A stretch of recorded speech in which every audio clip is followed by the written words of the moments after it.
기뻐하고 즐거워하여라. 현대 세계에서 성덕의 소명에 관한 교황 권고. 모든 이가 거룩한 사람이 되는 것은 하나의 사명입니다. 공동체 안에서 140항. 우리가 다른 이들과 떨어져 살아간다면 욕정, 악마의 올가미와 유혹, 그리고 세상의 이기심에 맞서 싸우기 매우 어렵습니다. 우리가 너무나 많은 유혹의 폭격을 당할 때에 우리는 매우 고립되고 현실 감각과 내적 명료함을 잃어버려서 쉽게 유혹에 넘어갈 수 있습니다. 141항. 성덕은 다른 이들과 나란히 함께하는 공동체 여정에서 성장합니다. 이는 일부 거룩한 공동체에서 볼 수 있습니다. 때때로 교회는 복음을 영웅적으로 실천하였거나 모든 구성원의 삶을 하느님께 봉헌한 공동체 전체를 시성해 왔습니다. 예를 들어 우리는 마리아의 종 수도회 창설자 7인의 성인, 마드리드의 첫 수도회인 성모 마리아의 방문 수도회의 7인의 복자 수녀, 일본의 성 바오로 미키와 동료 순교자들, 한국의 성 김대건 안드레아와 동료 순교자들, 남미의 성 로코 곤잘레스와 성 알폰소 로드리게스와 동료 순교자들을 생각할 수 있습니다. 더욱 최근에 알제리 티비린의 트라피스트 수사들이 순교를 함께 준비하며 보여준 증언도 기억해야 합니다. 많은 거룩한 혼인에서도 각각의 배우자는 상대방 배우자의 성화를 위하여 주님께서 사용하시는 도구가 됩니다. 다른 이와 함께 살거나 일하는 것은 확실히 영적 성장의 길이 됩니다. 십자가의 요한 성인은 제자에게 당신은 다듬어지고 단련되기 위해서 다른 이들과 살아가고 있는 것입니다. 라고 말하였습니다. 142항. 각각의 공동체는 부활하신 주님의 감추어진 현존을 체험하는 하느님 계시의 장소가 되도록 부름받았습니다. 말씀을 나누고 함께 성찬례에 참여하는 것은 형제애를 북돋아 우리가 거룩한 선교 공동체를 이루게 해줍니다. 이는 또한 참되고 함께하는 신비 체험을 가져옵니다. 베네딕토 성인과 스콜라스티카 성녀의 경우가 그러합니다. 또한 우리는 아우구스티노 성인과 그의 어머니 모니카 성녀가 함께한 그 숭고한 영적 체험을 떠올려 볼 수 있습니다. 그녀가 이 세상을 하직할 날, 우리는 모르지만 당신께서는 아시는 그날이 다가오자 제가 믿기로는 당신의 은밀한 방식으로 당신께서 마련하신 일이 일어났습니다. 저와 그녀는 단둘이서 우리가 묵던 집에 정원이 내려다 보이는 창가에 기대어 서 있었습니다. 우리는 마음의 입으로 당신 샘, 당신 곁에 있는 생명의 샘에서 흘러나오는 천상의 물줄기를 목말라 하고 있었습니다. 우리는 그 지혜에 대하여 말하고 동경하던 중에 온 마음을 다하여 지혜를 조금 얻었습니다. 영원한 생명이란 우리가 동경하던 그 깨달음, 그 자체입니다. 고백록 제9권 제10장 143항. 그러나 그와 같은 체험은 아주 흔하거나 가장 중요한 것은 아닙니다. 가정, 본당, 수도 공동체나 그 밖의 장소에서 이루어지는 공동체 생활은 일상의 작은 것들로 이루어집니다. 삼위일체 친교의 아름다움을 모범적으로 보여주었던 예수, 마리아, 요셉의 거룩한 공동체도 그러하였습니다. 예수님께서 당신 제자들과 일반 사람들과 함께 하신 삶도 참으로 그러하였습니다. 144항. 예수님께서 당신 제자들에게 세세한 관심을 기울이라고 하신 당부를 잊지 맙시다. 혼인잔치에서 포도주가 떨어졌을 때의 섬세함, 한 마리 양이 길을 잃어버렸을 때의 섬세함, 랩톰 2잎을 넣은 과부를 알아보신 섬세함, 신랑이 늦어지자 등불이 꺼지지 않도록 여분의 기름을 챙기는 섬세함, 제자들에게 가지고 있는 빵 조각이 얼마나 있는지 물어보시는 섬세함, 아침이 될 무렵 숯불 위에 물고기를 놓고 제자들을 기다리시는 섬세함. 145항. 사랑의 섬세함을 소중히 여기는 공동체, 곧 그 구성원들이 서로 돌보아주고 복음이 스며들어 있는 열린 환경을 만드는 공동체는 부활하신 주님께서 현존하시는 곳입니다. 주님께서는 하느님 아버지의 계획에 따라 그곳을 성화하십니다. 주님 사랑의 선물로 이러한 섬세함 가운데에서 하느님의 위로를 체험할 수 있는 때가 있습니다. 어느 겨울밤 여느 때와 같이 저는 소소한 임무를 수행하고 있었습니다. 갑자기 멀리서 조화로운 악기 소리가 들렸습니다. 그리고 저는 환히 밝혀진 응접실을 그려보았습니다. 그 응접실은 휘황찬란하게 금박으로 장식되어 있고 우아하게 차려입은 젊은 여인들이 함께 대화를 주고받으며 서로 온갖 찬사와 세상 이야기를 주고받고 있었습니다. 그런 다음 제 눈길은 제가 돌보고 있는 가엾은 환자에게로 갔습니다. 아름다운 선율 대신에 그 환자의 간헐적 불평만이 들릴 뿐이었습니다. 제 영혼에서 일어났던 일을 말로 표현할 수 없습니다. 제가 아는 것은 주님께서 이 세상 잔치에 어두운 광휘를 능가하는 진리의 빛으로 제 영혼을 밝혀주셨기에 저는 믿기 어려울 만큼 행복하였다는 것입니다. 지속적인 기도 147항. 마지막으로 자명해 보이지만 성덕은 초월에 언제나 열린 자세로 이루어지는 것이고 기도와 흠숭으로 표현되는 것임을 기억해야 합니다. 거룩한 사람은 기도의 정신과 하느님과 이루는 친교에 대한 갈망을 특징으로 합니다. 거룩한 사람은 편협하고 숨막히는 이 세상을 특히 염려하며 그러한 염려와 헌신 가운데에 하느님을 갈망하며 주님을 찬미하고 관상하면서 자기 자신과 자기 한계에서 벗어납니다.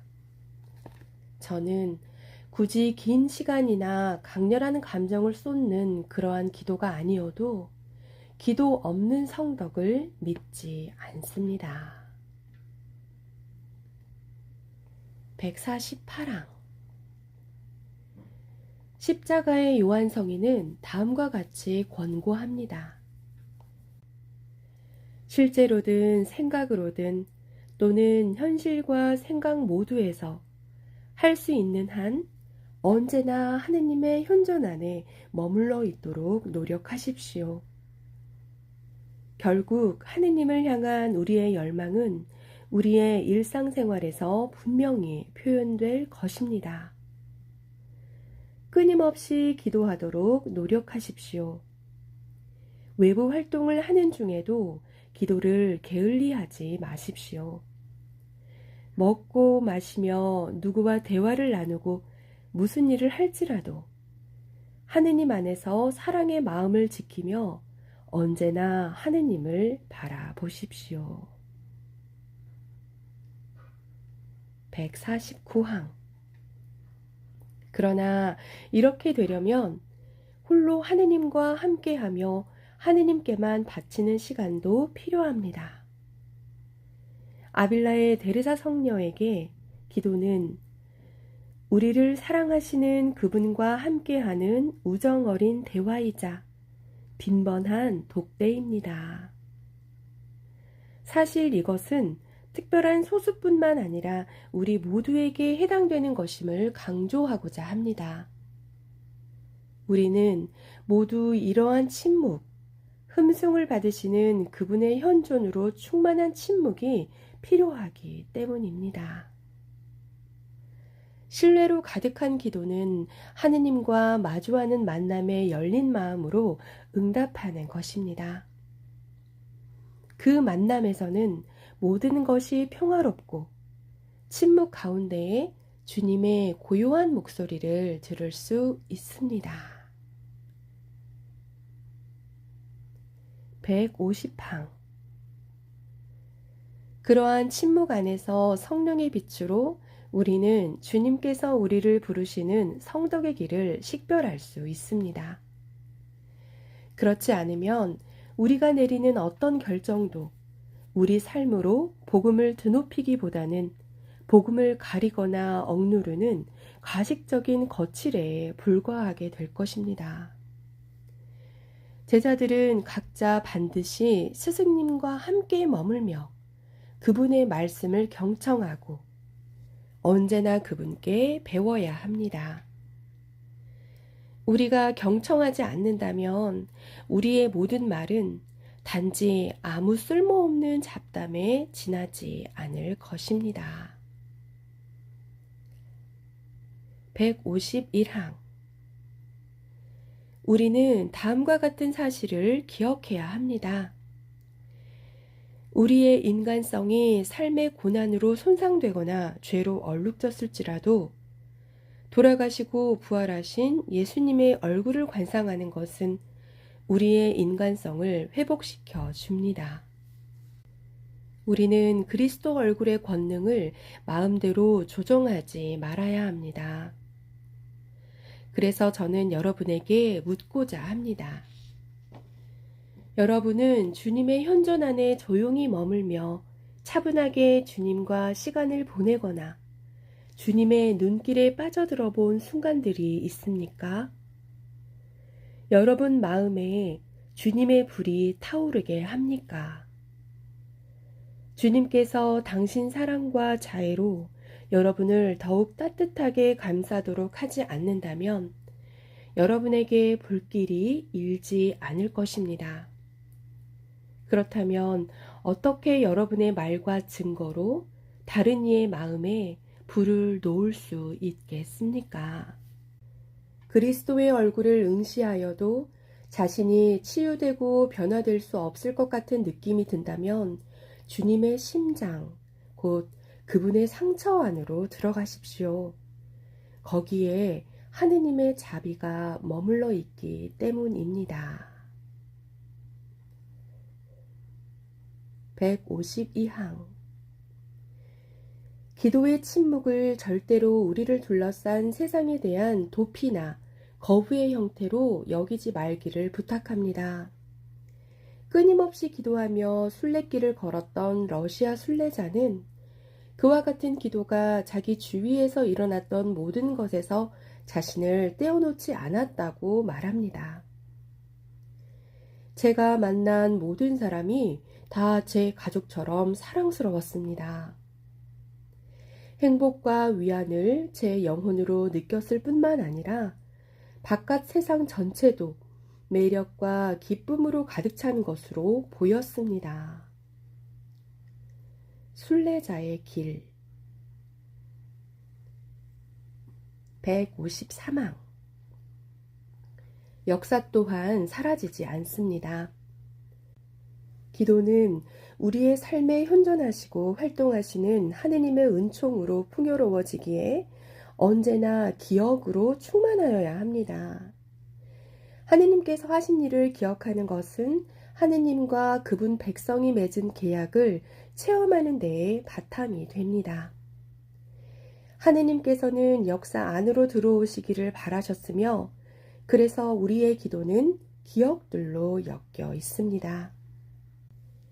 우리는 계시된 하느님의 말씀뿐만 아니라 우리 자신의 삶과 다른 이의 삶과 주님께서 당신 교회 안에서 이루신 모든 것을 반추합니다. 이는 로욜라의 이냐쇼 성인이 사랑을 얻기 위한 관상에서 주님께 받은 모든 복을 기억하라고 우리에게 요청하면서 언급한 고마운 기억들입니다. 여러분이 기도할 때 각자 자신의 역사를 떠올려 보십시오. 거기에서 풍성한 자비를 발견하게 될 것입니다. 이것은 또한 주님께서 여러분을 언제나 생각하고 계시다는 사실을 여러분이 더욱더 깊이 깨닫게 해줄 것입니다. 주님께서는 결코 여러분을 잊지 않으십니다. 그래서 여러분 삶의 아주 사소한 것까지도 빛을 비추어 주십사 주님께 청원하는 것은 마땅합니다. 주님께서는 모든 것을 알고 계시기 때문입니다. 154항 탄원 기도는 하느님을 신뢰하며 혼자서는 아무것도 할 수 없음을 아는 마음의 표현입니다. 충실한 하느님 백성의 삶은 신뢰로 가득 찬 사랑과 커다란 자신감에서 나오는 지속적인 탄원으로 특징 지어집니다. 청원 기도를 폄하하지 맙시다.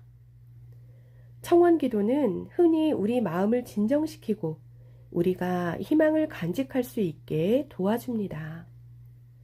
전구 기도는 특별한 가치를 지닙니다. 하느님에 대한 신뢰의 행동이며 동시에 우리 이웃에 대한 사랑의 표현이기 때문입니다. 영성적 편견에 기초하여 다른 이의 이름이나 얼굴을 피해야 할 방해꾼으로 여기며 기도는 어떠한 분심도 없이 하느님에 대한 순수한 관상이어만 한다고 생각하는 사람들도 있습니다. 그러나 실제로 예수님께서 우리에게 남기신 이중의 계명을 전구를 통하여 실천하려고 노력한다면 우리의 기도는 하느님을 더욱 기쁘게 해드리고 더욱 효과적으로 우리를 거룩한 사람으로 성장시켜 줄 것입니다. 전구 기도는 다른 이들에 대한 형제적 관심의 표현입니다. 다른 이들의 삶과 그들의 내밀한 고민과 고귀한 꿈을 우리가 감싸 안을 수 있기 때문입니다. 전구 기도에 너그럽게 자신을 헌신하는 이들에게 다음의 성경 말씀이 해당됩니다. 동족을 사랑하시는 이분은 백성을 위하여 열심히 기도해 주시는 분이시다. 마카베오 2권 15장 14절 155항 하느님께서 존재하심을 깨닫는다면 그분을 흠숭하지 않을 수 없고 때로는 침묵으로 찬미드리며 또한 기쁨의 노래로 그분을 찬양하지 않을 수 없습니다. 그래서 우리는 샤를드 푸코 복자의 다음과 같은 체험을 공유하게 됩니다. 하느님께서 계시다는 것을 믿자마자 저는 그분을 위해 사는 것 말고는 아무것도 할 수 없다는 것을 깨달았습니다. 순례하는 백성의 삶 안에도 순수한 경배에 여러 단순한 몸짓이 있을 수 있습니다. 바로 순례자의 시선이 하느님의 사랑과 친밀함을 상징하는 성화상에 머무를 때에 그러합니다. 사랑은 멈추어 서서 그 신비를 관상하고 침묵 안에서 그 신비를 누립니다. 156항. 꿀보다도 단, 그러나 쌍낙하일보다도 날카로운 하느님의 말씀을 기도하는 마음으로 읽는 것은 우리가 멈추어 서서 스승님의 음성을 경청하게 합니다. 하느님의 말씀은 우리 발의 등불이며 우리 길의 빛입니다. 시편 119편. 인도의 주교들이 우리에게 상기시켜 주었듯이 하느님 말씀에 대한 신심은 아름답지만 선택할 수 있는 많은 신심 가운데 하나가 아닙니다. 그것은 그리스도인 삶의 가장 핵심이며 정체성입니다. 그 말씀은 삶을 변화시키는 힘을 지니고 있습니다. 157항. 성경 안에서 예수님을 만나는 것은 우리를 성찰례로 이끕니다. 성찰례에는 살아있는 하느님 말씀이 진실로 현존하기에 성경에 기록된 말씀은 성찰례에서 가장 큰 힘을 발휘합니다. 성찰례에서 봉헌되시는 분이 바로 그리스도이시기에 한 분이신 참 하느님께서는 세상이 그분께 드리는 최상의 흠숭을 받으십니다. 우리가 영성체를 통하여 그리스도를 모실 때에 우리는 그분과 맺은 계약을 새롭게 하고 그분께서는 우리의 삶을 변화시키시는 일을 더욱 온전히 수행하시는 것입니다. 제5장. 영적 투쟁, 깨어있음, 식별. 158항. 그리스도인의 삶은 끊임없는 투쟁입니다. 우리에게는 악마의 유혹을 뿌리치고 복음을 선포할 힘과 용기가 필요합니다. 우리의 삶 안에서 주님께서 승리하실 때마다 기뻐할 수 있기에 이러한 투쟁은 달콤합니다. 투쟁과 깨어있음. 159항. 우리는 단순히 세상에 대항하는 투쟁, 우리를 기만하고 열정과 기쁨이 부족한 지루하고 시시한 사람으로 만드는 세속적인 사고방식에 대항하는 투쟁을 다루고 있는 것이 아닙니다. 이러한 투쟁은 나태, 음욕, 질투, 시기 또는 그 밖의 인간적인 나약함과 나쁜 성향에 대한 투쟁으로 축소될 수 없습니다. 그것은 또한 악마, 곧 악의 우두머리에 대항하는 지속적인 투쟁입니다. 예수님께서는 몸소 우리의 승리를 축하해 주십니다. 예수님께서는 제자들이 복음을 선포하는 데에 앞서 나가고 악의 반대를 극복하였을 때에 기뻐하셨습니다. 나는 사탄이 번개처럼 하늘에서 떨어지는 것을 보았다. 루카복음 10장 18절. 신화 이상의 것. 160항. 우리가 초자연적 이해 없이 경험적 기준만으로 삶을 해석하기를 고집한다면 악마의 존재를 인정하지 않을 것입니다. 이러한 악의 힘이 우리 가운데 존재한다는 바로 그 확신을 가질 때에 우리는 악이 때때로 얼마나 파괴적인 힘을 가질 수 있는지를 이해할 수 있게 됩니다. 사실 성경 저자들은 한정된 개념들을 가지고 특정 실제를 표현하였습니다. 예를 들어 예수님 시대의 흔히 간질은 악마에 사로잡힌 것과 혼동되었습니다. 그러나 복음서에 서술된 모든 경우들이 정신적 장애와 관련이 있기에 악마는 존재하지 않는다거나 활동하지 않는다는 지나치게 단순한 결론으로 이어져서는 안 됩니다. 악마는 성경의 맨 처음부터 등장하며 성경은 결국 악마에 대한 하느님의 승리로 마무리됩니다.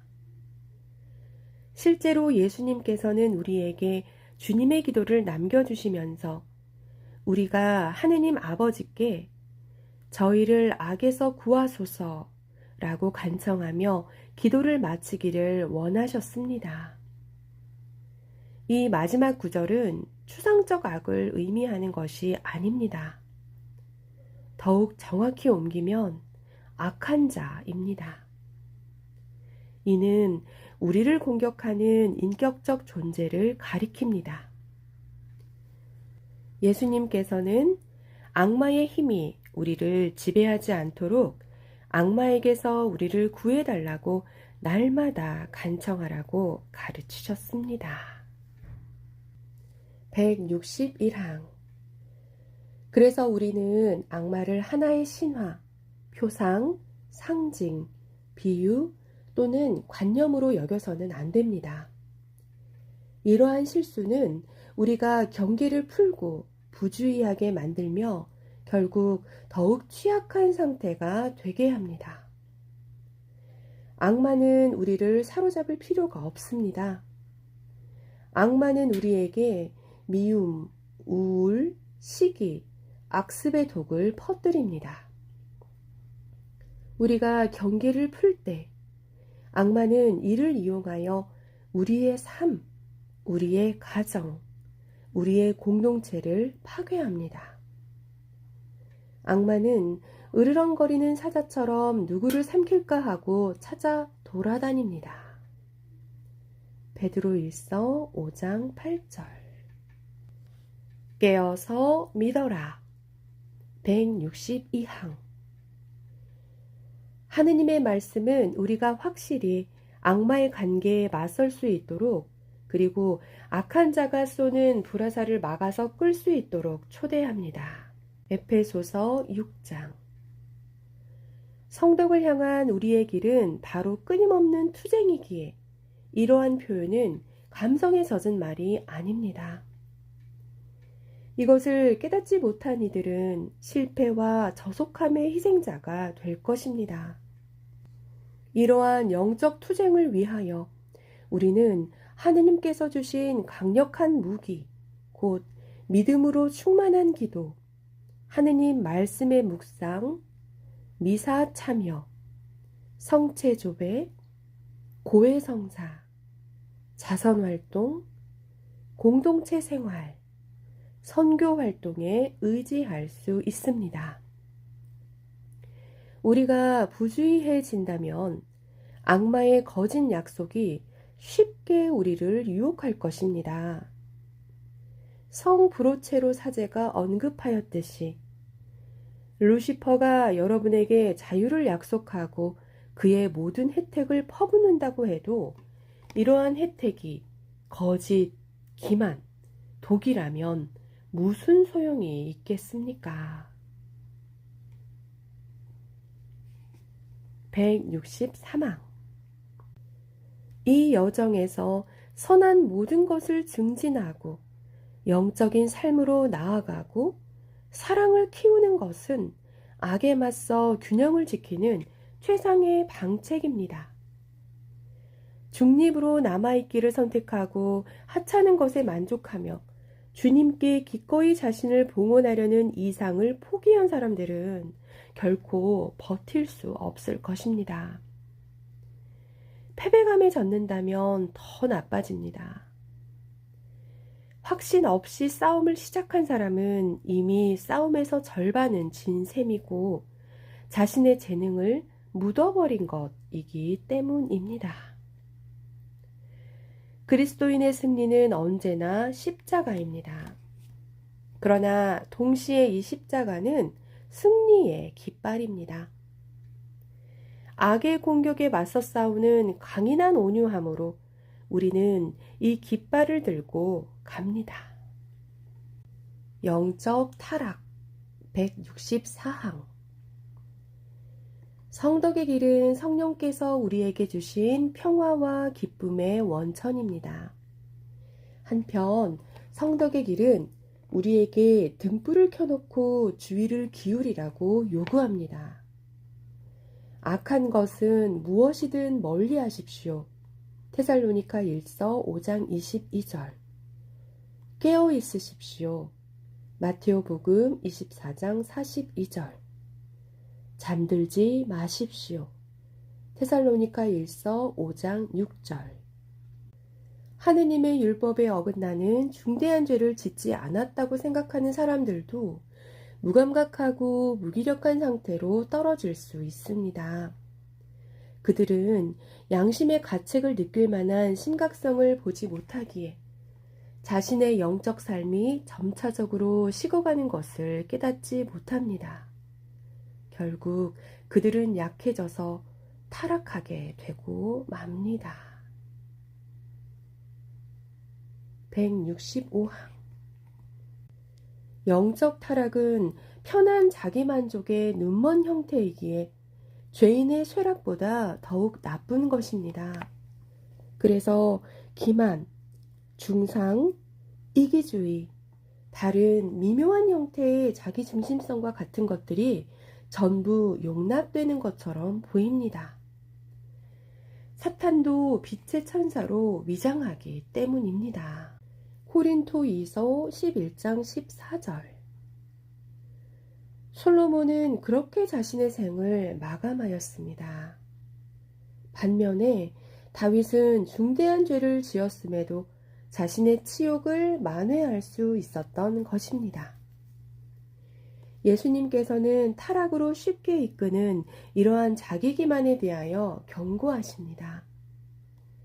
예수님께서는 악마에게서 자유로워진 사람에 대하여 말씀하십니다.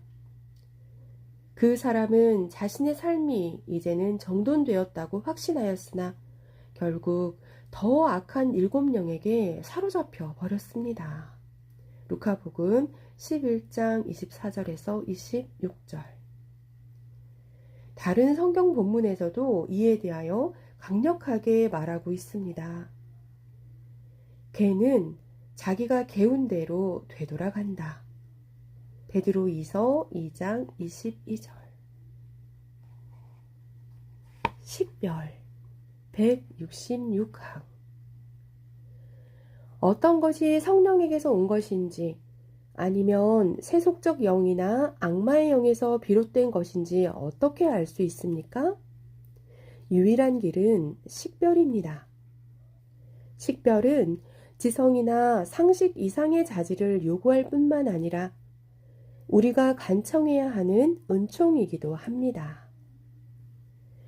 우리가 확신을 가지고 성령께 이러한 은사를 내려주십사 간청하고 기도, 묵상, 독서, 좋은 상담을 통하여 식별을 증진하고자 노력한다면 분명 우리는 이러한 영적 능력을 성장시킬 수 있을 것입니다. 긴급한 필요 167항. 식별의 은사는 오늘날 더욱 필요하게 되었습니다. 현대의 삶은 폭넓은 활동과 여가를 가능하게 해주고 세상은 이 모든 것을 가치 있고 좋은 것인 양 제시하기 때문입니다. 우리 모두, 특히 젊은이들은 재핑 문화에 빠져 있습니다. 우리는 2 이상의 화면을 동시에 검색하며 2 또는 3의 가상현실 속에서 동시에 교류하고 있습니다. 식별의 지혜가 없다면 우리는 모든 지나가는 유행에 좌우되는 꼭두각시가 되기 쉽습니다. 168항. 식별은 우리 삶에 새로운 일이 생길 때 더욱더 중요합니다. 이러한 때에 우리는 그것이 하느님께서 보내주신 새 포도주인지 세속의 영이나 악마의 영이 만들어낸 허상인지 식별해야 합니다. 어떤 때에는 반대의 경우가 발생할 수 있습니다. 우리가 변하지 않도록 원래 상태로 그대로 두도록 변화에 완고하게 저항하도록 악마의 힘이 우리를 유혹할 때가 그러합니다. 그러나 이는 성령의 활동을 차단하는 것입니다. 그리스도의 자유로 우리는 자유롭습니다. 그렇지만 그리스도께서는 우리에게 욕망, 걱정, 두려움, 의문과 같이 우리 안에 있는 것과 우리 주위에 일어나는 모든 것, 곧 시대의 표징을 잘 살펴보고 그래서 온전한 자유로 이르는 길을 깨닫도록 요청하십니다. 모든 것을 분별하여 좋은 것은 간직하여라. 테살로니가 1서 5장 21절. 언제나 주님의 빛으로 169항. 식별은 또한 우리가 심각한 문제를 해결하거나 중대한 결정을 내릴 때와 같이 특별한 시기에만 필요한 것이 아닙니다. 식별은 우리가 주님을 더욱 충실히 따르도록 도와주는 영적 투쟁의 도구입니다. 우리는 언제나 식별이 필요합니다. 우리가 하느님의 때와 그분의 은총을 깨달을 수 있으려면, 주님의 감도를 놓치지 않으려면, 또한 성장하라는 주님의 초대를 흘려버리지 않으려면 식별이 필요합니다. 식별은 흔히 중요해 보이지 않는 미소한 것들 안에서 이루어집니다. 위대한 것은 단순한 일상 현실에서 드러나기 때문입니다. 식별은 위대한 것, 가장 좋은 것, 가장 아름다운 것에 한계를 정하지 않으면서도 이와 동시에 작은 것, 오늘의 일에 온 정성을 쏟는 문제입니다. 이러한 이유로 저는 모든 그리스도인에게 날마다 우리를 사랑하시는 주님과 대화하면서 진실한 양심 성찰을 거르지 않도록 부탁합니다. 또한 식별은 주님께서 당신의 신비로운 사랑의 계획으로 우리에게 마련해 주시는 구체적 수단을 알아보고 우리가 선의에만 머무르지 않게 합니다. 초자연적 선물 170항. 확실히 영적 식별은 인문학에서 비롯된 실존적, 심리적, 사회적, 도덕적 식견을 배제하지 않습니다. 그러나 동시에 영적 식별은 이러한 식견들을 초월합니다. 교회의 올바른 규범만으로 충분하지 않습니다. 식별은 은총이라는 것을 언제나 기억해야 합니다. 비록 영적 식별이 이성과 예지를 포함할지라도 그것들을 뛰어넘습니다. 하느님께서 우리 각자를 위하여 마련하시고 매우 다양한 상황과 한계 가운데에서 이루어지는 유일하고 되풀이될 수 없는 하느님 계획의 신비를 엿볼 수 있기 때문입니다. 영적 식별은 나의 현세 행복, 유용한 무언가를 성취하는 자기만족 또는 심지어 마음의 평화에 대한 나의 소망만을 의미하지 않습니다. 그것은 나를 아시고 사랑하시는 하느님 아버지 앞에서 내 삶의 의미와 그 누구보다도 하느님께서 잘 알고 계시는 내 삶의 진정한 목적과 관련된 것입니다. 궁극적으로 식별은 영원한 생명의 원천으로 이끕니다. 곧 홀로 참 하느님이신 아버지를 알고 아버지께서 보내신 예수 그리스도를 아는 것입니다. 요한복음 17장 3절. 아버지께서는 기꺼이 당신을 철부지들에게는 드러내 보이시니 마테오복음 11장 25절. 식별은 어떤 특별한 능력이나 더 뛰어난 지력이나 교육을 필요로 하지 않습니다.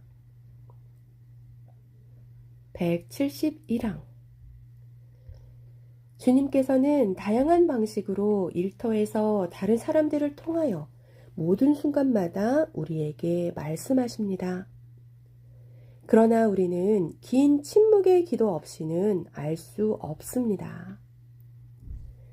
이러한 기도는 하느님의 언어를 더 잘 깨닫고 우리가 받았다고 믿는 영적 감도의 진정한 의미를 이해하며 우리의 걱정을 잠재우고 하느님의 빛으로 우리 존재 전체를 새롭게 보도록 합니다. 이렇게 하여 우리는 성령으로 감도된 삶에서 비롯되는 새로운 통합을 이루어낼 수 있게 됩니다. 주님 말씀하소서. 172항. 그럼에도 심지어 바로 기도 안에서조차 우리는 당신께서 바라시는 대로 활동하시는 성령의 자유를 만나는 일을 거부할 수도 있습니다. 기도를 통한 식별은 주님과 다른 이들, 그리고 새로운 방식으로 언제나 우리에게 도전하는 현실 그 자체를 경청하려는 자세에서 출발해야 한다는 것을 기억해야 합니다. 우리가 경청할 준비가 되어 있을 때에만 우리는 우리 자신의 편파적이거나 부족한 생각, 평상시 습관과 사물을 보는 방식에서 벗어날 자유를 가질 수 있습니다. 이렇게 하여 우리의 안전을 깨뜨릴 수 있지만 우리를 더 좋은 삶으로 이끄는 부르심을 참다운 열린 자세로 받아들일 수 있게 됩니다. 하느님께서는 우리에게 더 좋은 것을 주려고 하시지만 우리는 안락한 태만에 젖어 그것을 알아보지 못할 수도 있습니다. 173항. 당연히 이러한 경청의 자세는 궁극적 기준이 되는 복음에 대한 순종을 의미합니다. 또한 경청의 자세는 복음을 수호하면서 교회의 보화 안에서 구원의 오늘에 가장 유익한 모든 것을 찾고자 하는 교도권의 가르침에 대한 순종을 의미합니다. 영적 식별은 규칙을 적용하거나 과거에 하였던 것을 반복하는 것이 아닙니다. 동일한 해결책이 모든 상황에 유효하지는 않습니다. 어떤 상황에서는 유용하였지만 다른 상황에서는 그렇지 않을 수도 있기 때문입니다. 영의 식별은 완고함에서 우리를 자유롭게 합니다. 부활하신 주님의 영원한 오늘 앞에서 완고함의 자리는 없습니다. 성령께서만 홀로 모든 상황에서 모호하게 숨겨진 것을 꿰뚫어 보실 수 있으시고 그 모든 미묘한 차이를 이해하실 수 있기에 복음의 새로움이 다른 빛으로 드러날 수 있습니다. 은총과 십자가의 논리 174항. 식별을 증진하는 핵심 조건은 결코 우리에게는 없는 하느님의 인내심과 그분의 때에 대한 이해를 증진하는 것입니다. 하느님께서는 믿지 않는 자들을 불살라 버리지 않으시고 루카복음 9장 54절. 열성적 종들이 가라지들을 거두어내다가 밀까지 함께 뽑도록 허락하지도 않으십니다. 마태오복음 13장 29절. 주는 것이 받는 것보다 더 행복하기에 관용도 요구됩니다. 식별은 우리가 이 삶에서 더 많이 얻어낼 수 있는 무언가를 발견하는 것이 아니라 세례 때에 우리에게 맡겨진 사명을 우리가 더 잘 수행할 수 있는 법을 깨닫는 것입니다. 이는 심지어 모든 것을 희생할지라도 기꺼이 희생할 자세를 포함합니다. 행복은 역설이기 때문입니다. 우리는 이 세상의 것이 아닌 신비로운 논리를 받아들일 때 이것을 가장 크게 체험합니다. 보나벤투라 성인은 십자가를 가리키며 이것이 우리의 논리입니다 라고 말합니다. 우리가 일단 이러한 역동성에 들어가면 우리는 우리 양심이 무뎌지지 않게 하고 식별을 위하여 우리 자신을 너그럽게 열게 될 것입니다. 175항. 하느님 앞에서 우리 삶의 여정을 성찰할 때 금단의 측면은 없습니다. 삶의 모든 측면에서 우리는 계속 성장할 수 있고, 심지어 우리가 가장 어렵게 여기는 그러한 측면에서도 하느님께 더욱 훌륭한 것을 봉헌할 수 있습니다. 그러나 우리는 성령께서 우리를 자유롭게 하시고 우리 삶의 특정 측면에서 그분을 가로막아 버리는 두려움을 몰아내 달라고 간청해야 합니다. 하느님께서는 우리의 모든 것을 요청하시는 반면 우리에게 모든 것을 주십니다. 하느님께서는 우리의 삶이 병들거나 축소되는 것을 원하셔서가 아니라 우리의 삶에 충만함을 가져다 주시고자 우리 삶에 들어오시고자 하십니다. 그래서 식별은 유아기적인 자기 분석이나 개인주의적 자기 성찰의 형태가 아니라 자기 자신으로부터 참으로 벗어나 하느님 신비를 향하여 나아가는 과정입니다. 하느님께서는 우리 형제 자매의 선을 위하여 우리에게 맡기신 임무를 수행하도록 우리를 도와주십니다. 176항. 성모 마리아께서 이 성찰들을 완성시켜 주시기를 바랍니다. 성모 마리아께서는 오직 예수님께서 일러주신 참 행복으로 사셨기 때문입니다. 성모님께서는 하느님의 현존을 기뻐하셨으며 모든 일을 마음속에 간직하시고 영혼이 칼에 꿰찔리도록 자신을 놓아두신 여인이십니다. 성모님께서는 성인들 중에 성인, 모든 이 가운데 가장 복되신 분이십니다. 성모님께서는 우리에게 성덕의 길을 가르쳐 주시고 늘 우리와 함께 걸어가십니다. 성모님께서는 우리를 넘어진 채로 내버려 두지 않으시고 우리를 판단하지 않으시며 당신 품으로 안아주십니다. 성모님과 나누는 대화는 우리를 위로하고 자유롭게 하며 거룩하게 해 줍니다. 성모님께는 수많은 말이 필요하지 않습니다. 성모님께 우리에게 일어난 일을 시시콜콜이 말할 필요는 없습니다. 우리가 모든 순간 계속해서 은총이 가득하신 마리아님 기뻐하소서를 되풀이하는 것만으로도 충분합니다. 177항. 성덕의 바람을 증진하는 일에 온 교회가 새롭게 헌신할 수 있도록 이 권고가 도움이 되기를 희망합니다. 성령께서 우리 안에 하느님의 더 큰 영광을 위하여 거룩한 이들이 되고자 하는 강한 열망을 부어주시도록 간청을 드리고 우리도 서로 격려하며 이를 위하여 노력합시다.